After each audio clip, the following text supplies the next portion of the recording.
Graça e paz, meus irmãos e irmãs. É uma alegria participar deste momento tão especial na história dessa comunidade de fé. São 31 anos servindo ao reino, 31 anos proclamando o evangelho, 31 anos sinalizando que a palavra de Deus, ela tem poder de transformar a realidade.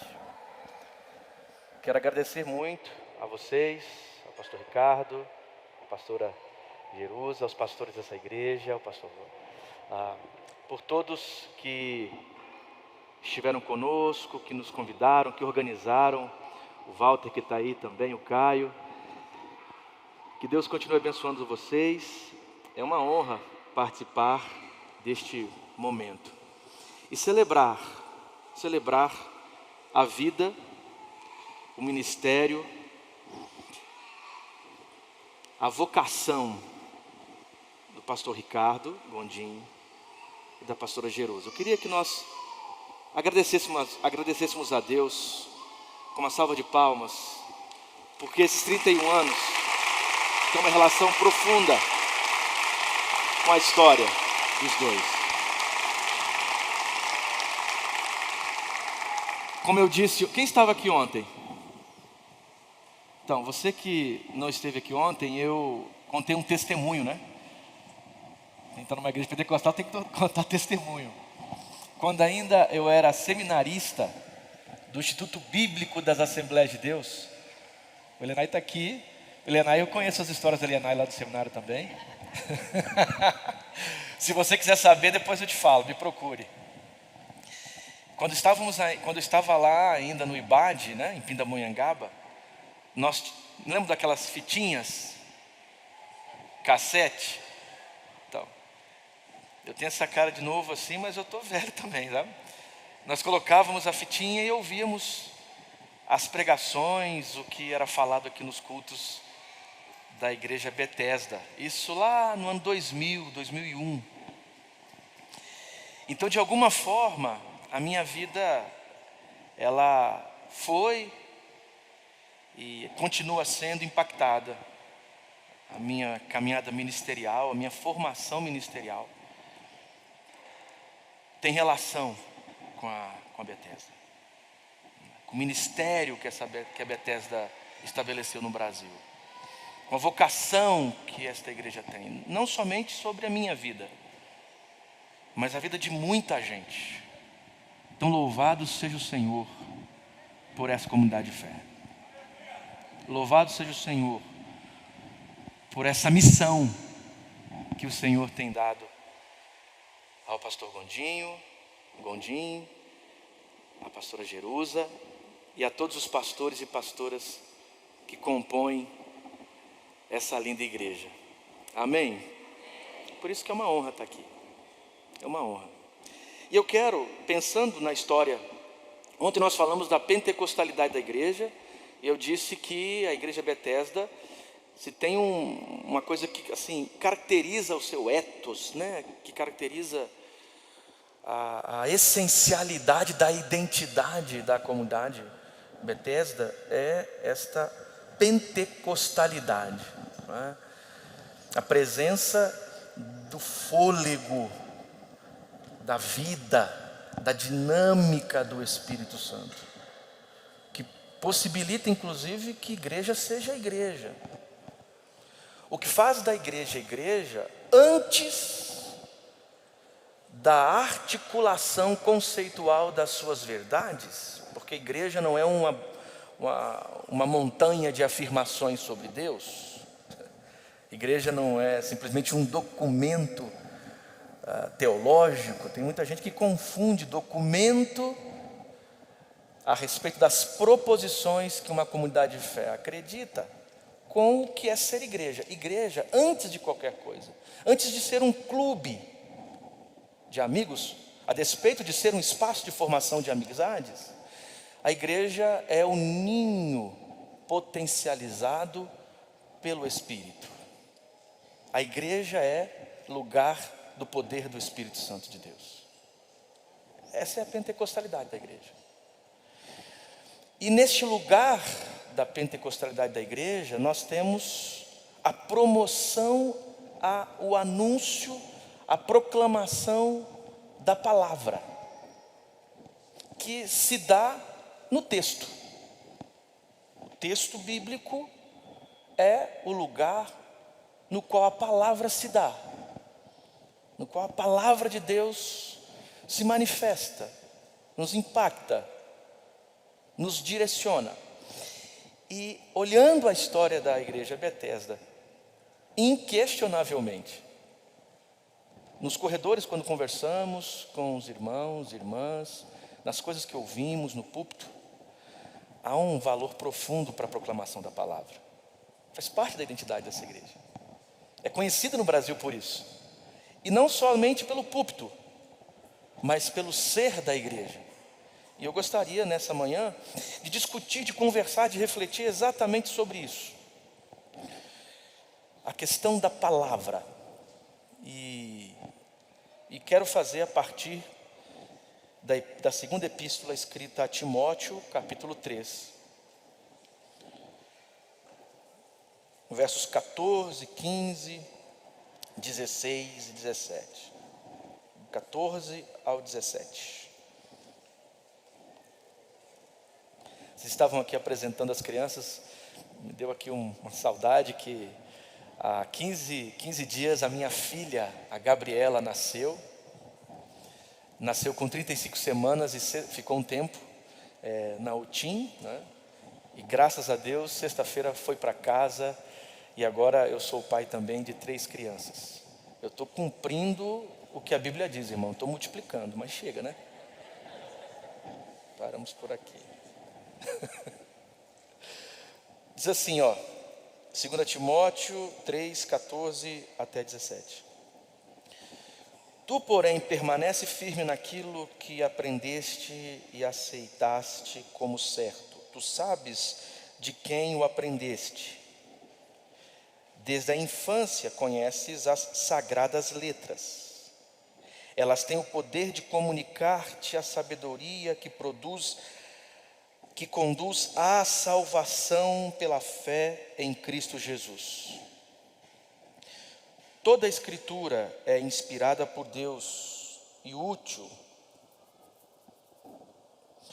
para instruir, para refutar, para corrigir, para educar na justiça, a fim de que o homem de Deus, ou mulher de Deus, seja perfeito, qualificado para toda boa obra, ou em outras traduções, qualificado, apto para a justiça.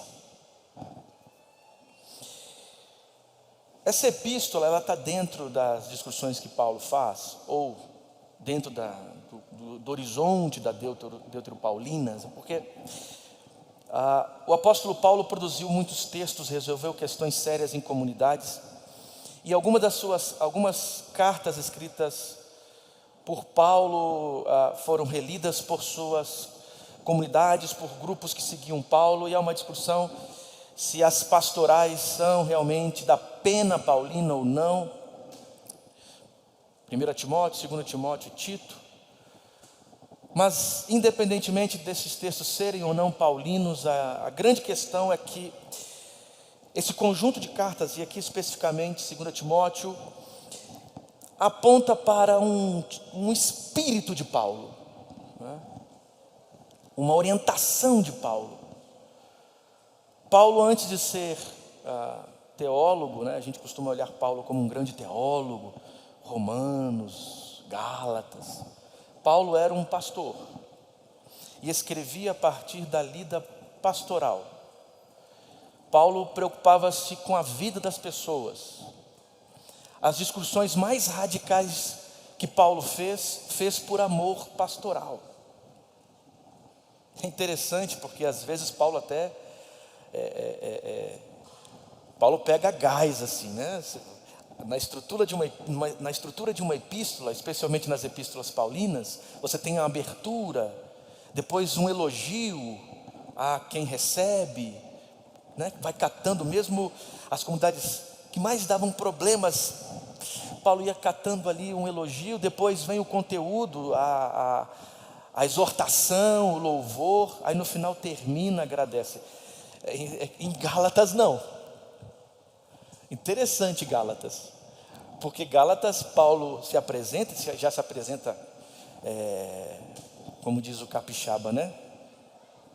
Pocando de raiva. E logo depois, é o seguinte, vocês começaram no evangelho, estão indo para outro evangelho. Quem que enganou vocês aí? Mesmo nessas experiências, ou mesmo na ocasião de profunda consternação paulina, nós temos um cuidado pastoral. Nós temos uma preocupação com a comunidade.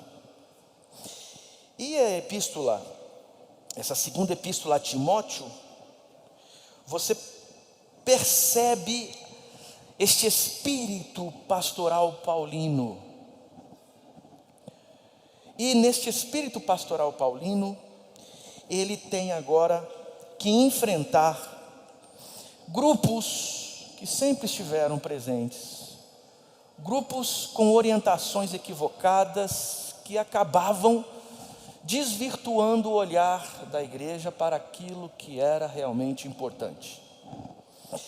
E nestes últimos 2 capítulos desta epístola que acabamos de ler um extrato, Paulo, ou aqueles que escreveram em nome de Paulo, vai indicando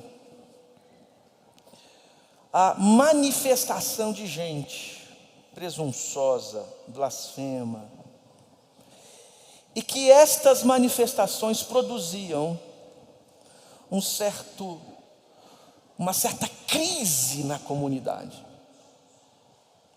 E para resolver isso, Paulo então exorta, o autor dessa epístola exorta a considerar a potência da palavra. Obviamente, aqui nós não tínhamos ainda a Bíblia como nós temos hoje, né? Se falarmos no 2º século, talvez início do 2º século, desse texto, mas nós temos uma tradição da textualidade. Paulo, como um bom judeu, ele tinha no texto, seja o texto escrito ou o texto oral da tradição judaica, um lugar para arrancar as metáforas, para ensinar a comunidade. E é interessante que aqui há uma exortação a se considerar o texto, a palavra que se dá através desse texto. Porque a partir disso, haveria então a possibilidade de se construir uma comunidade saudável, uma fé madura, equilibrada. E se você observar o texto que aqui lemos, há tipo uma chave de leitura. E o Novo Testamento faz isso. Ele diz que esta letra, ou estas sagradas letras, desta rede de textos, conduz à salvação pela fé em Jesus. A ideia é que, de alguma forma, a leitura do texto precisa produzir, precisa conduzir à imagem de Cristo, à ética de Cristo, à salvação em Cristo, à vida de Cristo. O texto não poderia ser lido para a promoção da violência, para a promoção da desumanização. Pelo contrário, conduz a Cristo, leva a Cristo. Tem Cristo como os seus óculos. E isso produz salvação. E isso produz vida. E isso produz transformação. E isso produz maturidade. E quando a gente olha a realidade da igreja brasileira, a sensação que eu tenho é que este texto bíblico que é lido parece exatamente produzir na contramão do que Paulo propõe: morte, desumanização, exclusão. Somos, segundo o Datafolha de 2020, quase que 31% da população brasileira, 31% de leitores e leitoras das Escrituras, desta textualidade. E pelo que parece, e se a gente juntar agora com os irmãos católicos pensando na cristandade brasileira, nos cristãos brasileiros, somos mais de 80%, mais de 85%. Em tese, a Bíblia é lida. Mas que Bíblia é essa? Que tipo de texto é esse? Para o que aponta? Porque o problema não está no texto, o problema está nos nossos olhos. O problema não está na textualidade, nas metáforas que a Bíblia tem, nas imagens que a Bíblia apresenta. O problema está no como a gente faz isso.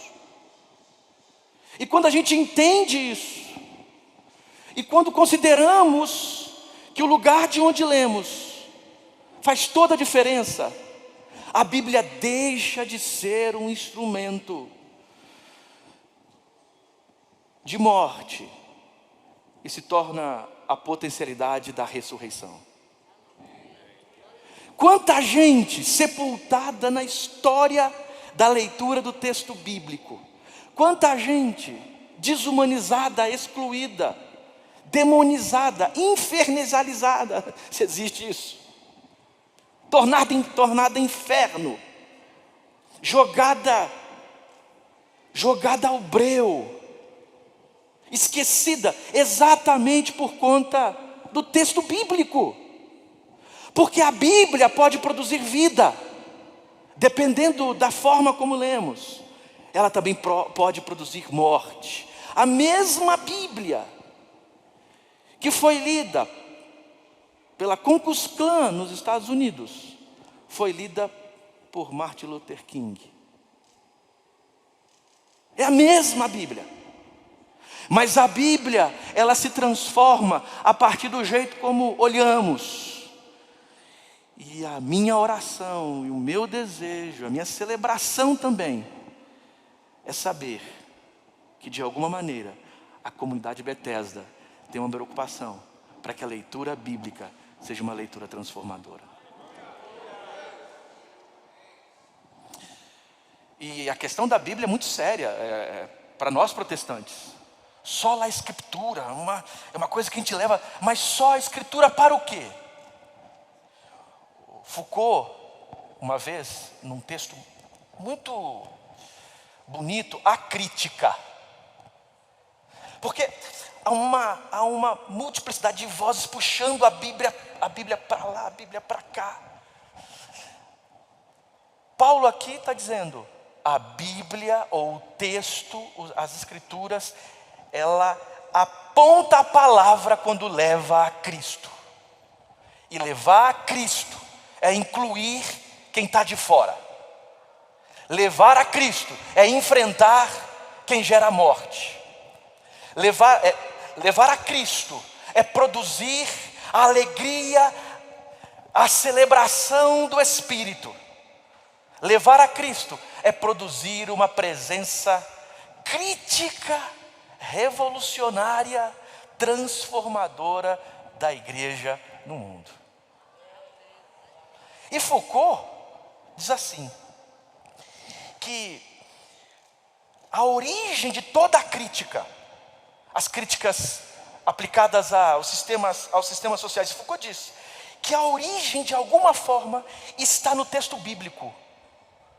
Porque quando havia um sistema, alguém teve coragem de pegar a Bíblia na mão e dizer assim, à luz das Escrituras, isso aqui não está certo. Um sistema inteiro foi criticado, diz Foucault, com alguém com a Bíblia na mão. Ora, então se a leitura bíblica tem produzido o enfraquecimento, por exemplo, da preocupação com os direitos, com a justiça, se de alguma forma a leitura da Bíblia tem produzido um descolar da sensibilidade com a justiça de Deus, isso é porque a Bíblia tem perdido exatamente o seu sentido mais profundo. E seu sentido mais profundo, como diz aqui, é levar a Cristo, é ser útil. Aí o texto fala em instruir, refutar, corrigir, educar. Para qualquer coisa, diz o texto, para a justiça. Louvado seja o Senhor, porque as Escrituras não nos levam para longe de Cristo, se tivermos a sensibilidade de olhá-la pelo horizonte do Espírito. E o horizonte do Espírito é sempre a promoção da vida. Parece uma coisa que não tão longe, né? O problema não está na Bíblia, o problema está na gente. Eu tenho participado de vários encontros por aí, em espaços acadêmicos, e o pessoal diz, não, mas vocês legitimam a violência. Nós somos o país com o maior índice de violência, um dos maiores do mundo, que atacam, desumanizam, matam travestis e homossexuais. Matamos mais do que os países onde isso é tratado como um crime. E a culpa é da Bíblia. Não, senhores, não, senhoras. A culpa não é da Bíblia. A culpa é o que fazem com a Bíblia. Mas em nome de Jesus, eu acredito no povo de Deus. Eu acredito na igreja. Eu acredito, sabe? Eu acredito no poder revolucionário da igreja. Eu acredito na potencialidade carismática da igreja. Eu acredito na presença transformadora da igreja. Eu acredito que a igreja, tomada pelo Espírito, na força do Espírito, com as Escrituras, em Deus, podemos fazer uma revolução do amor. E quando a gente olha o texto, então, nós temos um caminho. Amém, gente? E que caminho é esse que aqui nós encontramos? Primeiro, esse texto, e texto é um negócio aberto para que a gente olhe e produza sentidos, ele não nos arranca, ele não tira da realidade. O texto não nos arranca da realidade, não tira as nossas raízes da realidade. Aqui em 2 Timóteo, há quase que isso é típico da linguagem judaica, da textualidade judaica. Vai uma crescente, sabe? Você percebe isso nos Salmos, em Provérbios. As palavras vão sendo usadas para um ápice. É como se o autor dissesse o seguinte, preste atenção nas escadas, porque as escadas vão te levar a um lugar.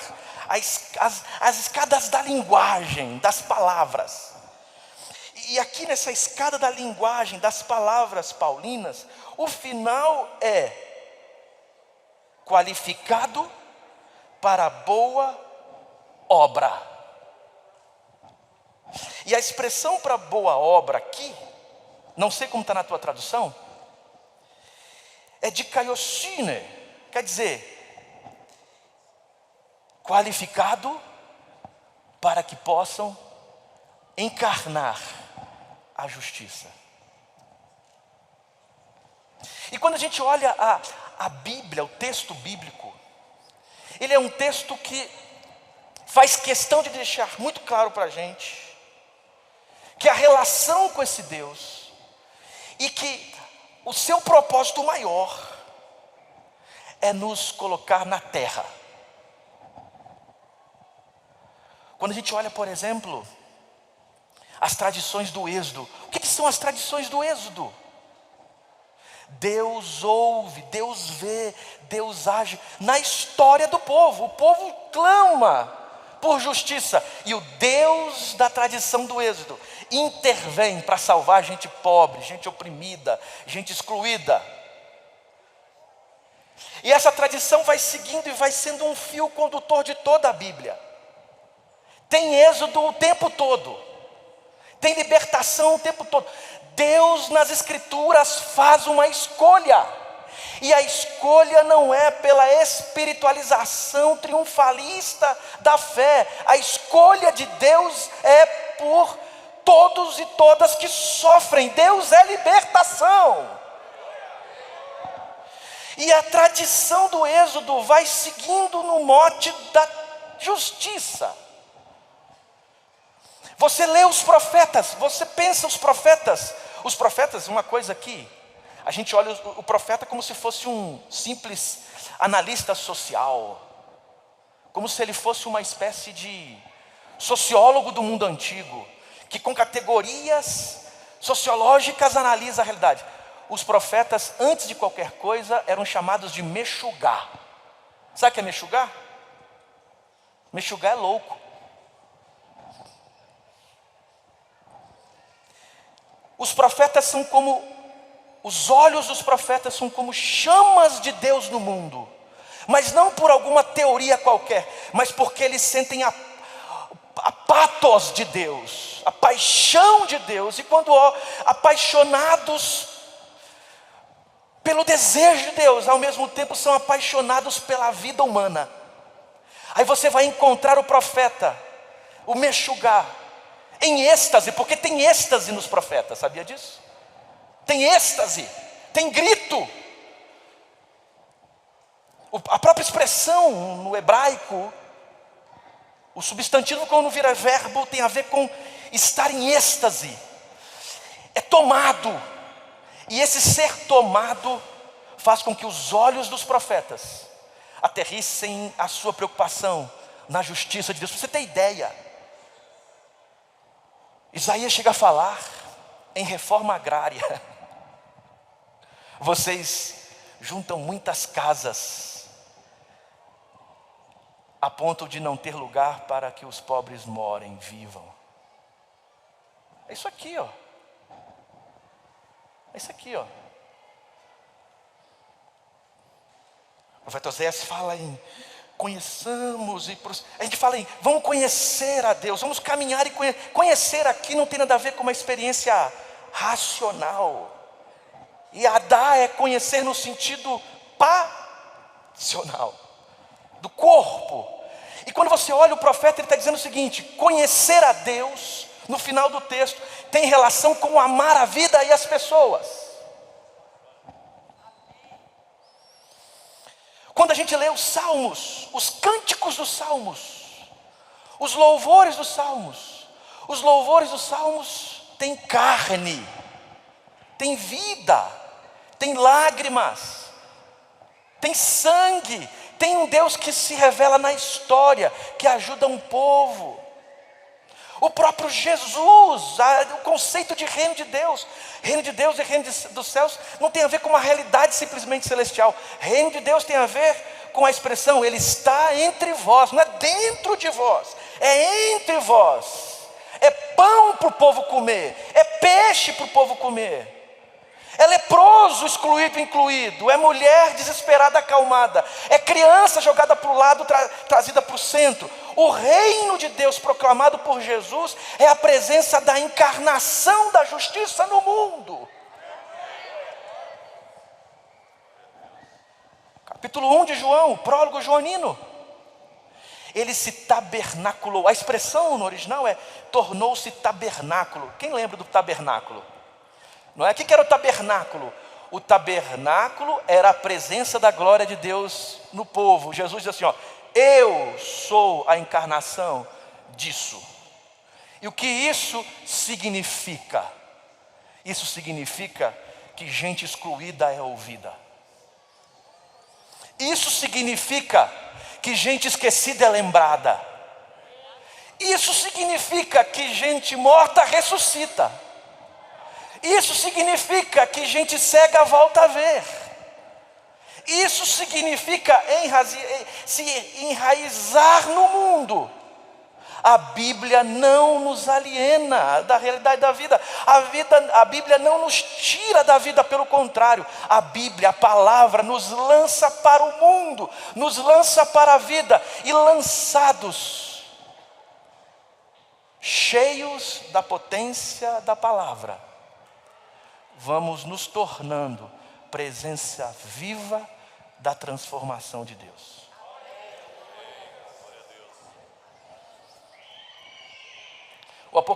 Vamos terminar com o Apocalipse. Não é? O que é o Apocalipse, gente? Você acha que o Apocalipse está preocupado com o futuro longe da gente? É? Sabe o que o Apocalipse está dizendo? Olha só que coisa bonita do Apocalipse, João. Capítulos 4 e 5 do Apocalipse. Quem nunca leu o Apocalipse aqui com medo? Tudo corajoso aqui, né? Eu nunca falei tanto do Apocalipse como esses últimos anos, por conta da pandemia. E aí, o Covid é o que? A sétima trombeta, a segunda taça? O Apocalipse tem nada a ver com isso, gente. Quando você olha o Apocalipse, tem 2 capítulos importantes, certo? Os capítulos 4 e 5. Nesses capítulos, João vai ao céu, o visionário vai ao céu. Ele entra no meio de um culto, sabia? É um culto. E é um culto pentecostal. Como diz o Gondim, é um culto pentecostal. Tem que educhar, santo, santo, santo é o Senhor dos exércitos. Tem tudo. Ele entra na esfera do culto no trono. E quando ele olha para o trono, e olha para o louvor, e olha para Cristo, e olha o Cordeiro, no capítulo 5 ele entra em desespero, porque ninguém pode tirar os 7 selos, lembram disso? Por que ninguém pode tirar os 7 selos? É porque de alguma forma, não tirar os 7 selos, é que a história está jogada a um nada aleatório, sem que haja um Senhor que a conduza. Aí diz o texto assim: então o Cordeiro, a ele foi entregue o livro. E ele começou a abrir os 7 selos. E no desenvolvimento do texto, sabe o que esses selos vão nos afirmar? Que o império de César não é o dono da história. E que César sempre cai. E que César vai cair sempre. E que César vai cair sempre. E que César cai, sabe por quê? Porque a justiça de Jesus, o Cordeiro de Deus, que tira todo o pecado, é potência para resistirmos na vida a todo projeto de morte.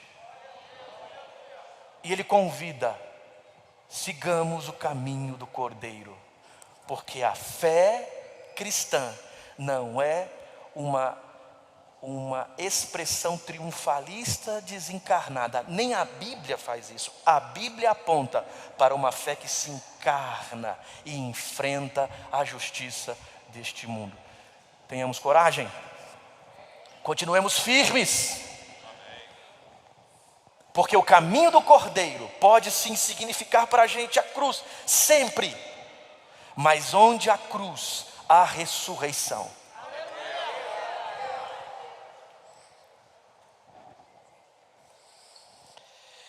Então, o texto bíblico, além de não nos arrancar da realidade, ele cria um espaço de encontros. Se tem uma coisa que o texto bíblico diz, faz, ou está na sua grande narrativa, é o lugar de encontros. O que nós lemos aqui é exatamente isso. Quando fala em ensinar,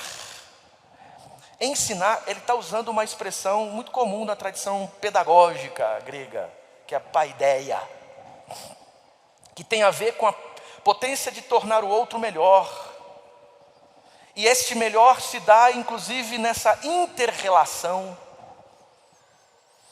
E de alguma forma Paulo está dizendo, o escritor desse texto está dizendo que as escrituras, que o texto é útil, produz um jeito de ser no mundo que tem a ver com a relação. A Bíblia diz mesmo, a Bíblia fala num tipo de ministério da reconciliação.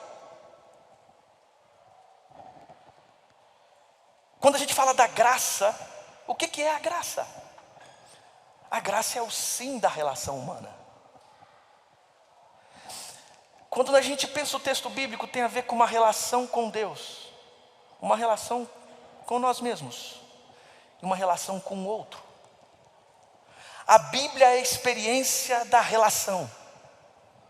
E você olha o texto, Jesus diz: você quer me encontrar? Você quer me... A gente ouve muito disso, né? Abraça-me, Senhor, abraça. Você quer me abraçar? Você quer me encontrar? Vai então abraçar e encontrar os pequeninos. Vá da casa que não tem casa, lá você me encontra. Jesus nunca entrou no templo para fazer culto. Jesus só entrou no templo para fazer bagunça. Quando Jesus entrou no templo, entrou para expulsar o pessoal de lá. É como se ele dissesse: vocês não me, como um bom profeta, vocês não me encontram no templo. Vocês vão me encontrar com as pessoas. A Bíblia é um apontar para a reconciliação. A igreja não é um lugar para julgar quem vai para o céu ou para o inferno, nem determinar quem entra e quem sai. A igreja da palavra de Deus é uma igreja que tem um ministério da reconciliação. Quando você olha a tradição bíblica, a espiritualidade bíblica é uma espiritualidade das relações. Você lembra do fruto do Espírito? Onde que a gente vive o amor? A benignidade, a mansidão, a longanimidade. Onde a gente vive isso? Num castelo escondido? Num tribunal julgando as pessoas? A gente vive isso na transitoriedade da vida. A gente vive isso no encontro difícil com as pessoas. A gente vive isso vivendo no corpo os nossos limites e os limites do outro. A espiritualidade cristã não se dá numa fuga, mas a espiritualidade cristã se dá nas relações. As relações se tornam sagradas. Deus se encarnou para a gente ser mais gente um com o outro. Por isso que toda a violação de algum corpo é a violação do próprio corpo de Deus.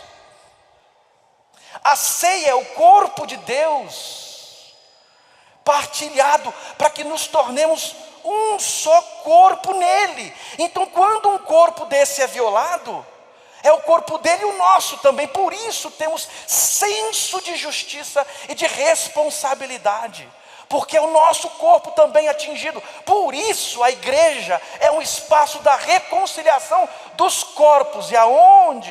E onde há reconciliação dos corpos, há sempre inclusão. A tua igreja é inclusiva ou não? Se não é inclusiva, não é igreja. É simples. Não tem essa história de dizer quem é mais limpinho, porque no encontro está todo mundo sujo, irmão. E é a água do Espírito que nos purifica.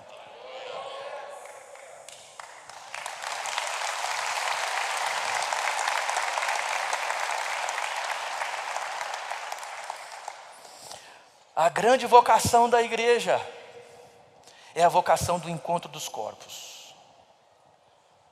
E corpo tem história. Sabe a cicatriz? Eu tenho uma cicatriz aqui, que eu sofri um acidente com a minha esposa e filha, quando estava indo para Paraty. Minha filha pequenininha dormiu, a minha esposa dormiu, eu não poderia ficar também, né? Dormi junto. O carro virou, tinha na época um Siena, virou um hatch, meu carro virou hatch assim, sabe? Minha filha saiu de lá intacta, e eu trago aqui uma cicatriz gigante. Toda vez que eu olho para essa cicatriz, no meu nariz também, eu lembro de um momento difícil que passei, e parece que eu sinto a mesma dor, é um negócio doido. Lidar com gente é lidar com a dor da gente. Ninguém é fácil. E comunidade de fé só se constrói na capacidade de acreditar no outro. Acreditar no outro. É tão difícil acreditar no outro, mas nós temos fé e vamos esperançar na potencialidade das relações. E 31 anos aqui dessa comunidade, são 31 anos de esperança que as relações humanas são possíveis. E onde há Deus, isso é possível. E para terminar, porque daqui a pouco já está dando meio-dia, a Bíblia trata a gente como gente. Tem um autor que de certa forma quase que tornou público assim no mundo da leitura bíblica, a leitura literária do texto bíblico, né? Você pode ler a Bíblia de várias formas, e uma delas é a leitura literária. O nome dele é Auerbach. Ele escreveu um texto chamado Mimesis. E ele vai fazer uma análise literária dos personagens da Bíblia e de Homero. Sabe o que ele concluiu? Que os heróis da literatura homérica são sempre poderosos. Ele chama tecnicamente de personagens chatos. Não é porque ele é corintiano, não. Chato porque não muda, sabe? Quase que nasce pronto. Os heróis bíblicos, pelo contrário. Isso está dizendo do ponto de vista da análise literária. Auerbach vai dizer, os personagens bíblicos são redondos, são frágeis, são mutáveis,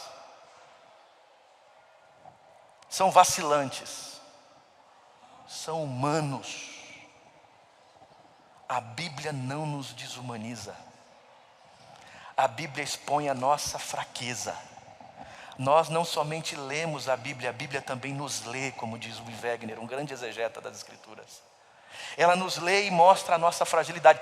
Todo discurso de fé que nos torna desumanos, ou que tenta criar uma áurea que não seja a humanização, está distorcendo a lógica e a imagem do texto. A Bíblia nos convida a vivermos uma vida dentro das nossas fragilidades, e nas fragilidades Deus se dá.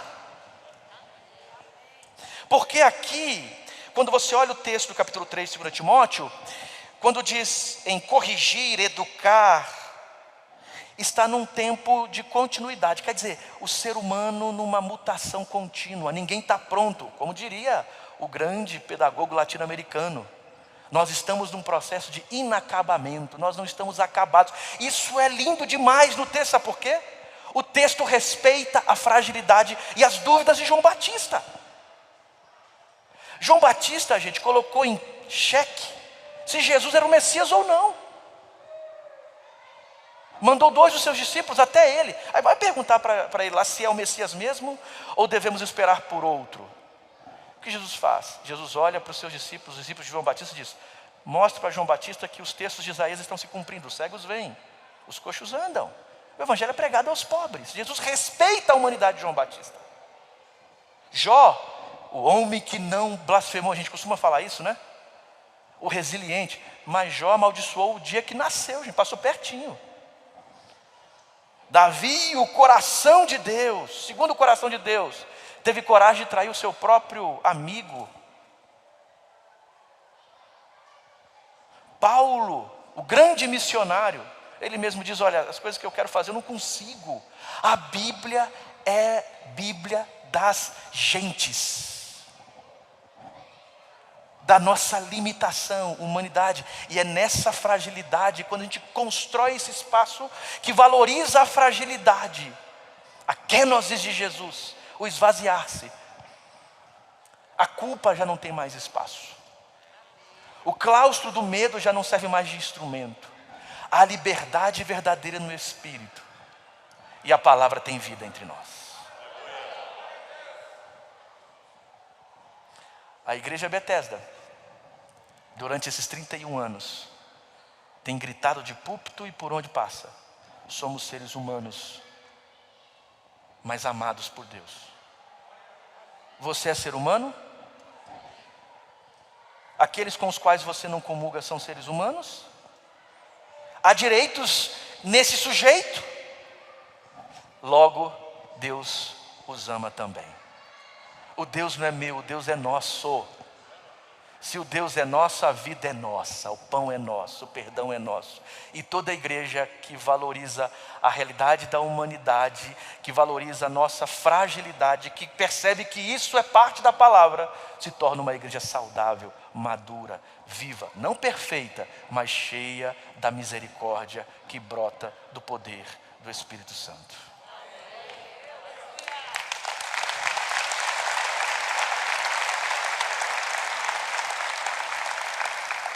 Que Deus nos abençoe a sermos uma igreja bíblica. E uma igreja bíblica não é uma igreja moralista. Tem gente que acha que é isso, né?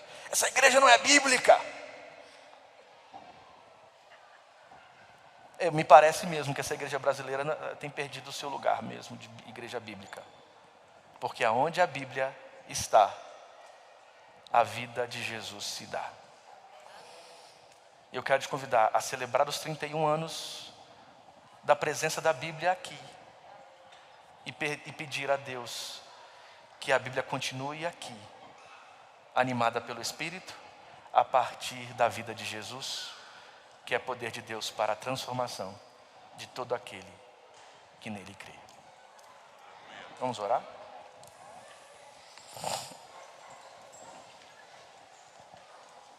E nessa oração eu quero mais uma vez agradecer a Deus por tudo que Ele tem feito conosco, através dessa comunidade de fé, e sublinhar a oração do Ricardo Gondim, pastor Gondim, aqui, que o Espírito continue animando pela força da sua palavra essa comunidade. Você que é dessa comunidade, eu te convido a se sentir parte deste projeto e ao mesmo tempo desejar que esse projeto tenha vida sempre. Talvez você aqui não tenha noção do que vocês significam para o Brasil. Talvez vocês não tenham noção. Mas nós que de longe acompanhamos, sabemos o quanto essa comunidade de fé nos abençoou e abençoou esse país. Senhor Deus, em nome de Jesus, pelo poder que há na Tua palavra, eu peço a Ti que a Tua presença esteja sempre entre nós.